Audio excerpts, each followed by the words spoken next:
back in the woods.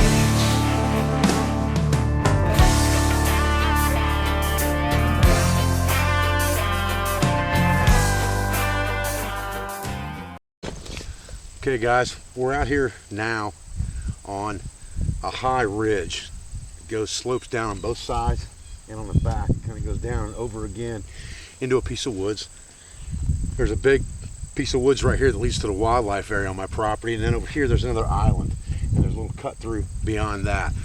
So this is the highest point of ground in this area, and I want to put a good visual attractant up here. Coyotes like to run ridges like this where they've got overview of lower ground so they can see, you know, the mice and things like that that they want to go after. But something up on top of this ridge that would interest them would bring them right to it. So what we're going to do is we're going to use a specialized set today, and we're going to use a visual attractant. I've got a hog lower jawbone right here, okay, and I've got a piece of wire wrapped around it with a loop in it so that I can stake it down, because coyotes like to drag bones off. I don't want them to be able to drag this thing off. I want them to have to work at it, and that's how they're going to get in my trap. Stay with me, because we're going to use a different trap set this time. Instead of a coil spring, we're going to use a long spring. Okay guys, same story with the trap bedding. Now we got some field we're working with here, so there's going to be roots and things like that in here that we're going to have to cut through, but that's where these big heavy duty hammers come in real handy. We're going to have to build a little bit bigger or different configuration trap bed this time, because we're going to use a double long spring. I wouldn't normally use a long spring type trap for a set like this. I would use a coil spring, but a lot of people are going to have, you know, in their grandparents' garage and things like that, there's going to be long spring type traps more often than not. So if you are getting used traps from someone in your family, you're liable to come up with long springs. So I want to show you how you can use those for land sets as well. Chop all the roots out of here, get ourselves a spot to stake this trap into. You see we got a lot of roots in here.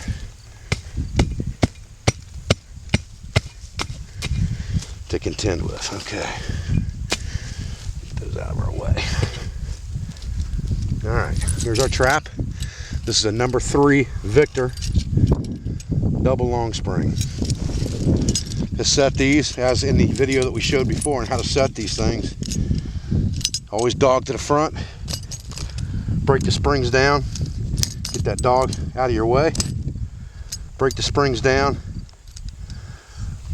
hold it by the trap frame, go underneath your weak jaw, get your pan set. Now, you'll have to get these things forward to the strong jaw in order to relax that weak jaw. Get our pan leveled up. There we go. Let's set that aside for a minute. Get our earth anchor set.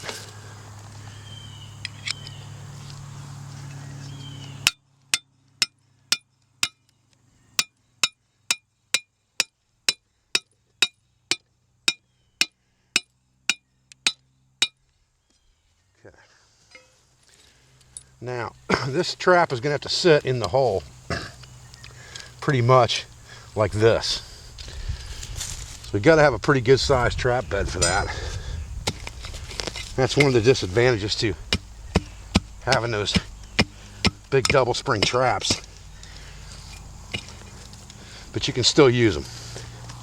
It's not that big of a deal.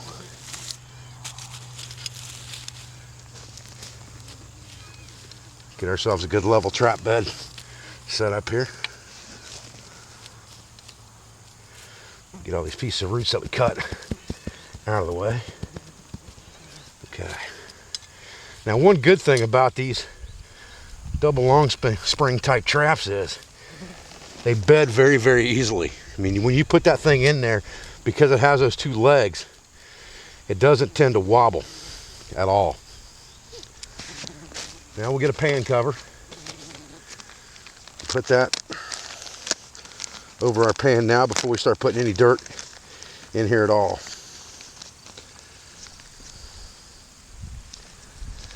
And I'm using latex for pan covers, and it's already cut in squares to use as pan covers, but you could use tissue paper, you could use paper towel, you could use leaves, like mullein leaves, things like that will work fine too.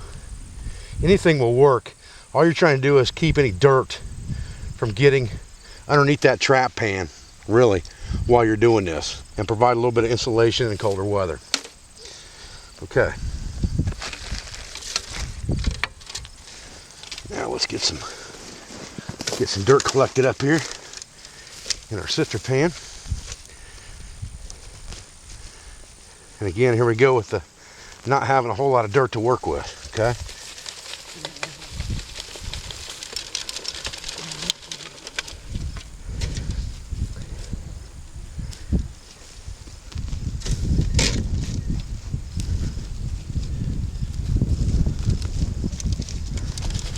But you want to get those springs in there nice and tight so there's no loose ground around them. This trap's not going to wobble. You're not going to have to worry about the wobble. What you're going to have to worry about is just getting everything covered. Like I said, when it comes to stuff like this, you're going to have not a whole lot of dirt to work with sometimes because you've pulled up a lot of sod.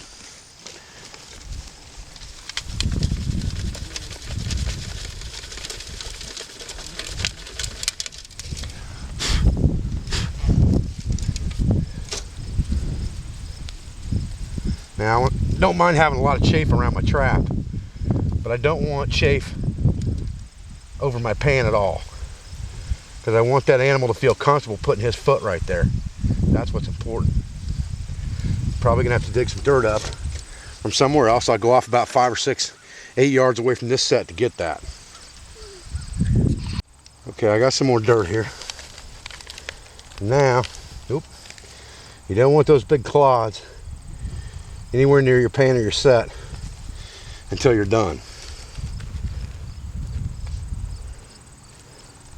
Let's put a little bit of dirt out of our way for a minute here.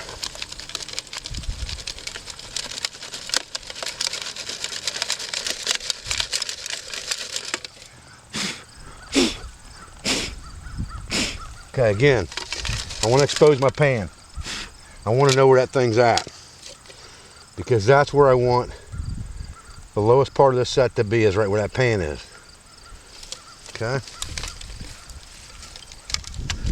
Now, I've got it partially covered. So now I'm going to set my visual attractant. And what I'm going to do is I'm just going to take a stake. Like I said, you're going to have to kind of stake this down. So I'm just going to take and make myself a bit of a stake here. This doesn't have to be perfect by any means.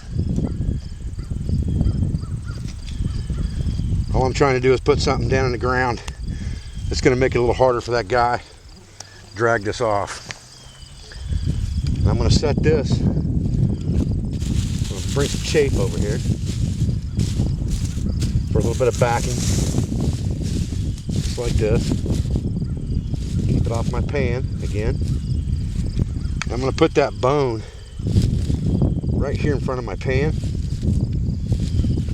just like this, and stake it down.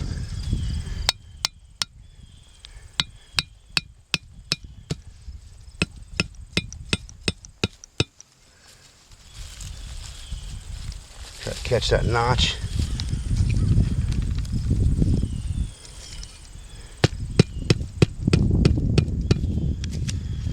Twist it around a little bit like this so it's sticking up, but I don't want it anywhere near my trap jaws. I got to be careful with that, okay? Now, the wind is blowing straight across here, so that's a perfect setup now, because whatever I put on here for a center attractant or a long distance call, if I decide to do that, it's going to blow right down into that valley and bring that guy right up here. This white on this bone is going to stand out against everything in the background. So it's a big visual attractant for him. Now we'll go ahead and cover up our pan now that we know where that's at. The other thing we're going to do is we're going to grab some other debris and chafe here. We're going to put that on this side and on the other side. Our pan's right here, and this is where we want him to step, is right here, to get at this bone. Okay? Get any chafe out of there, and then we'll collect some dead weeds and things from other places, and we'll put them on this side. And like I said, all this stuff does is funnel him in to where we want him. We're trying to get this animal to put his foot, you know, on 165 acres that I've got on my private property. We want him to put his foot in a 2-inch circle. That says a lot. If you can get an animal to do that, you've done a lot. Now I'm going to pile some stuff up behind it, because I don't want him coming in from this direction. I want him to only come in right here where I'm leaving him an opening. And I want him to only put his foot in one spot. So now I'm going to pile up these boulders and stuff right here and crowd that pan real good, so that when he comes in, the only place he's going to want to comfortably put his foot is right in my pan. Now I might even put a couple of boulders out here, a couple little rocks out here, because he's not going to want to put his foot there. He's not going to want that discomfort. He's going to put his foot in the most comfortable spot. And if that's right there, that's where he's going to put his foot. And that's exactly what I want him to do. Now, the next thing I'm going to do with this set, I'm going to make sure there's nothing in his way or in his face as he's coming into it. I want him to be able to walk comfortably right up to the set, step over those rocks, and put his foot right in the pan to get his nose on that bone, or his mouth. Okay. Now what I'm going to do is I'm going to take some type of a lure. And this one's called Private Stock. And these are J.R. and Sons lures that I'm using. And I'm just going to take a piece of one of these sticks that I broke off. One of these roots that I had broken off while I was making this set. Cut it off. Better bet I'll just use a stick right here. And I'm going to put this stuff in one of the cavities where there was a molar in the back of this hog jaw. And that's going to make him have to get in here to smell it. And that's exactly what I want him to do. And then, once I get that done, I'm just going to put that lure stick right in the dirt on the back side where I know he's not going to put himself. Okay. Now again, we need to spray this trap down with urine before we leave.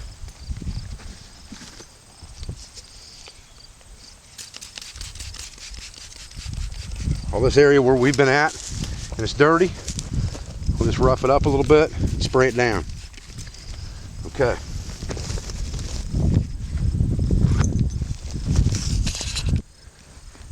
Okay, so there's our set. Look around here a little bit and you can see woods over there, little cut there, little undulation that goes downhill over here to more woods, and then behind us is all woods and downhill. And that's just exactly what we want. Okay guys, I'm Dave Camber at the Pathfinder School. I appreciate you joining me for this video on our modern trapping series on the flat set with a visual attractant. Basically, we just have no dirt hole here. We have a flat set with a visual attractant of a bone. I put some lure inside the bone, and you can use any bone for this that you want to use. Doesn't matter what it is, just make sure you stake it down, because the dog will try to drag it off. You don't want him to be able to do that. You want him to have to work for it. If he's going to try to do that, and put his foot in your trap. I appreciate your views. I appreciate your support. I thank you for all your comments. I appreciate everything you do for me, for my family, and for my school. I'll be back with another video as soon as I can.